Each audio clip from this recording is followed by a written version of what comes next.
A lot of you who know me have heard the story before. I was very, very profoundly influenced by drugs and by crime. And I knew at that time that I either needed to completely turn my life around, or I was going to end up either in jail, where I'd already spent the night in jail at that time, or I was going to die. When I was 19 years old, Joe Putnam, a car dealer in Burlingame, California, shared with me a piece of advice that changed my life. It's the single most important piece of advice anyone's ever given me. And in the first minute of this video, I'm going to share with you that very piece of advice. And if you can hang with me for just 2 minutes longer, I'll show you how to implement that very piece of advice into your own life. And if you have a few minutes longer still, I'm going to share with you the amazing story about how that piece of advice came to be. When I was 19 years old, Joe Putnam, who owned Putnam Mazda in Burlingame, California, gave me the single best piece of advice I've ever been given in my life. And I grabbed it, and it changed my life. And if you grab it, it's going to change your life as well. Never set a goal unless achieving it changes you. And never begin the journey unless you're willing to commit 1 year. When Joe Putnam gave me this piece of advice, I grabbed hold of it and it changed my life. And if you grab hold of it, it's going to change your life too. Never set a goal unless achieving it changes you. And never begin the journey unless you're willing to commit 1 year. Let me put that into practice. I'm a little bit heavy and I want to lose 10 pounds. That's a horrible goal. The reason is, what if I only lose 9 pounds? Am I a failure? What if I lose 12 pounds but then I gain the weight all back? Am I a failure again? It's a recipe for depression. Set this goal instead. I am going to go to the gym every single day for 1 hour for a year. I don't care if I'm sick. I don't care if it's cold. I don't care what the story is. I'm going to go to the gym for 1 hour every day for a year. And at the end of that year, the people who work in that gym are going to come to me for advice. If you set that goal, you will have new friends, new experiences, a new life. You will be a completely different person 1 year from now than you are today. The 10 pounds, the weight loss just comes along for the ride. Never set a goal unless achieving that goal changes you. And never begin the journey unless you're willing to commit 1 year. Now let's put that into practice. Say you're a little bit heavy and you say, I have a goal. I want to lose 10 pounds. That's an awful goal. The reason is, what if you only lose 9 pounds? Are you a failure? How about if you lose 12 pounds, but you gain all the weight back? Are you a failure still? Set this goal instead. For the next year, I'm going to go into the gym for 1 hour a day. I'm going to become such a gym rat that at the end of 1 year, people who work at that gym are going to come to me for advice. You set that goal, you'll have new friends, new acquaintances, new experiences. You'll be an entirely different person with an entirely different outlook at life. The weight, it just comes off as part of the experience. The benefits last forever because the person you've become is simply different than the person you were before. Sales. Sales is no different than anything else. Sales, way too often, we set some arbitrary number. 16 sales, 6 sales, $100,000 in volume. Okay, but what if I only sell $90,000 in volume? Am I a failure? What if I sell $120,000 in volume, but some of it cancels. It's a recipe for depression. Set this goal instead. I'm going to invest an hour a day, every day. It doesn't matter if I'm sick. It doesn't matter if I don't feel right. And I'm going to invest that hour in me and my craft and my business and what I do for a living. I'm going to learn how this product changes lives. I'm going to learn how this product changes my life. I'm going to know every single detail about this product, about this brand, about this company, about me, about what I do for a living. And I'm going to know it so comprehensively that a year from now, people 2 and 3 levels above me are going to come to me for advice. The numbers just come along for the ride. Say you're in sales or some other type of job with measurable goals each month. You say to yourself, gosh, I haven't been hitting the numbers lately, and so my hope is that I hit a larger objective this month. I'm going to set some arbitrary number, and that's going to be my goal for the month. That's a terrible goal. You want to set a goal that's going to change your life. Set this goal instead. I'm going to dedicate 1 hour of my day every day for a year. I don't care if I'm sick. I don't care what's going on around me. I don't care what's happening in my life. 1 hour per day for 1 year. Doing everything I can to learn more about my craft, my business, the product that I sell, or the product that I represent. I'm going to know how it affects people's lives, how it can enhance people's lives. I'm going to know how my business has changed people's lives and how this product can be a valuable part of your life too. I'm going to be such an expert in what I do and who I do it for and how I do it that a year from now, people 2 and 3 levels above me are going to come to me for advice. When that happens, do you have to worry about your career trajectory? Absolutely not. Promotions? Not a problem. And hitting numbers that used to be impossible, now just come along for the ride. 19 years old. Very likely the lowest point in my life.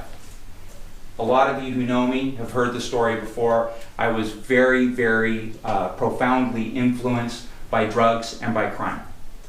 And I knew at that time that I either needed to completely turn my life around, or I was going to end up either in jail, where I'd already spent the night in jail at that time, or I was going to die. And I went to a motivational seminar, and at the end of the motivational seminar, I knew I needed to go to college.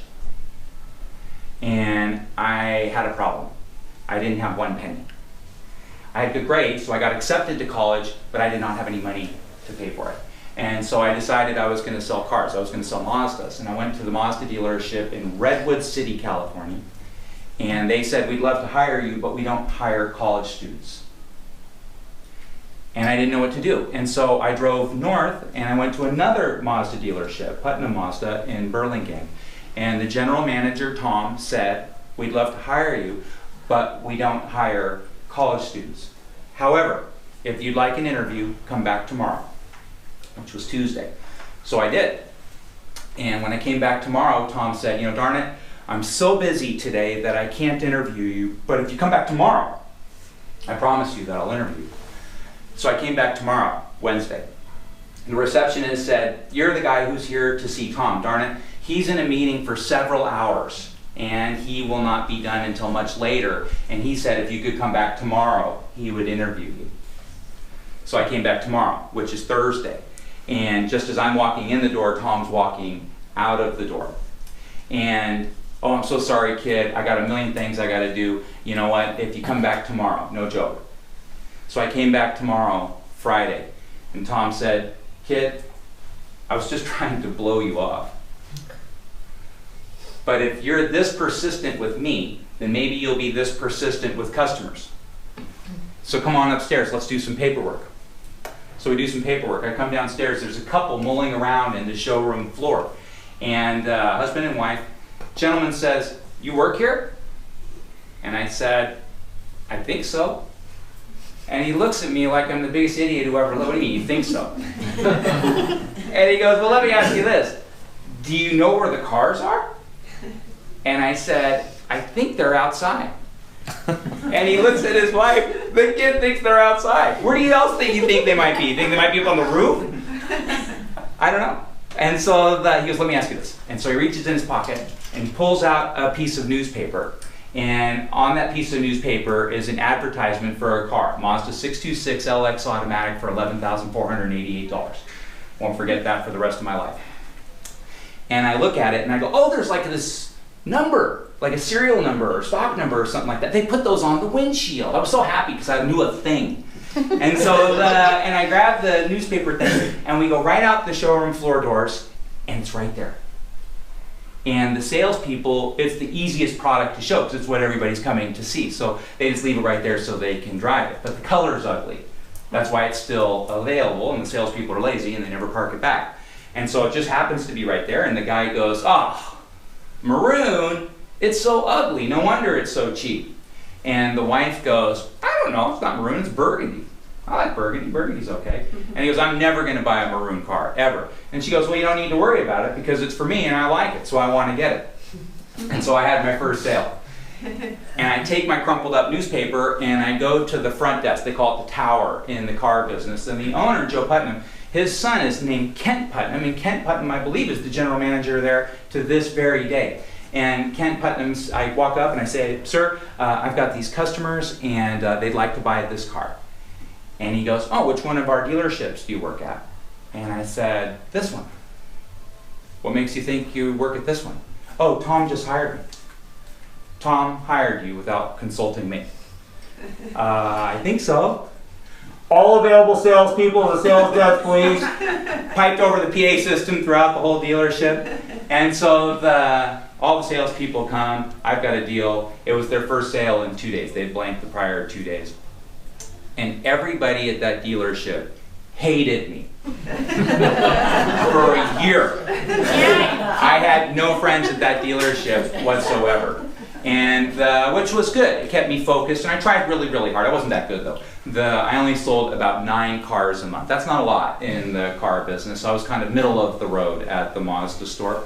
And so every month, on the first of the month, Joe Putnam would rent out a ballroom at the local hotel and have all his salespeople come together, and he had a great big long table, and it was always the same. He'd ask you how many you were going to sell. And so Daniel, how many marks on the board? 14, Joe. Bobby, how many marks on the board? 16, Joe. And so he'd go all the way around. And on this one, the one nuance with this meeting is that our top salesman, Jerry, was being promoted from the floor to the manager. Jerry sold 20 cars a month. Really, really nice guy. Everybody liked him. He sold a lot of cars. That's why he was being promoted. But Jerry was horrible to me. He was always putting me down. He was always making me feel small. He was always, in some way, whether it was my shoes or how I sold or something, he went to a lot of trouble to make me feel terrible every day of the year. And so as it came around to me, it was really getting me worked up. I was really bummed that Jerry was going to be my manager, and it was making me mad. And so as Mr. Putnam comes around, Tunney, how many marks on the board? I stand up. And everyone's like, what the heck are you standing up for? And I go, Mr. Putnam, sir, I don't know how many cars I'm going to sell this month, but I do know this. I'm going to sell more than Jerry. And everyone's like, oh, wow, you know, what's up? The kid just challenged our top guy. Shots fired. So midway through the month, unfortunately, I'm still at just my 9 cars, right? But it's a little bit different. I'm at my 9 cars by about the 14th of the month. Jerry has cratered.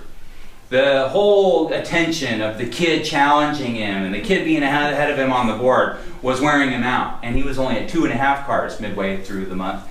And he decided to, you know what, end the challenge. I need to practice for my management role 2 weeks from now, and I don't have time for all of this stuff.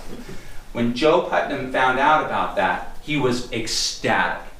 He was thrilled that some 19-year-old not only challenged his top person, but took him down. And so he wanted to spend the day with me to get to know me. More important than that, he had just bought this $120,000 Mercedes, and he wanted to drive it around and show everybody that he had this expensive new car. And so this was his excuse. But he took me to his tailor and got me all threaded up with new duds. And to this day, I'm a big fan of expensive clothes because of the day Mr. Putnam spent with me. And then right up the hill from Burlingame is Hillsborough, which is a bunch of movie stars and stuff like that live in there. And so he took me up to this mansion that's the mansion of all mansions. This mansion was so extravagant that the owner of it had taken a 1910 era choo-choo train car and used it as a hallway between one living room and a salon or something like that. And he had to walk through this train car to get to it. And the train car was all decked up like it was 1910. And so mannequins wearing the period pieces, serving people, wearing the yesteryear clothes and all of that. And Mr. Putnam sat down at one of the tables and sat me down. And he gave me those words of advice. He was so thrilled that I was the kid who couldn't even hold a manager accountable 5 times to give me the interview that he had promised, and turned into the kid that chose out his top guy and beat him. And he told me, never set a goal unless achieving it changes you. And never start the journey unless you're willing to commit 1 year. Kid, never set a goal unless achieving it changes you. And never begin the journey unless you're willing to commit a year. And I hope your goal is something that's going to change your life. And if you're willing to commit 1 year to it, I promise you it will. Thank you so much for your time.